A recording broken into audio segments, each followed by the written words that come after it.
higala, mga abyan, mga amigo.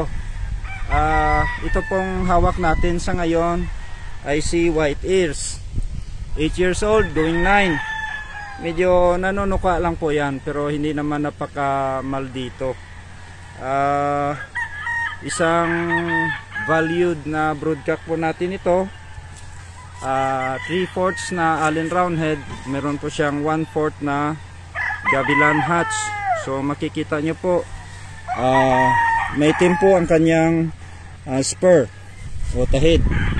Gawa po yan ng 1/4 na Gavilan Hatch sa kanyang bloodline.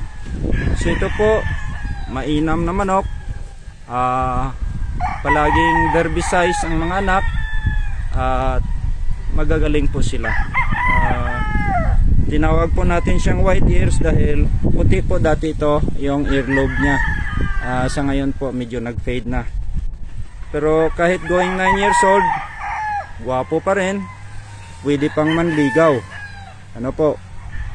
So hopefully mabigyan natin ng konting pullets si white ears itong breeding season.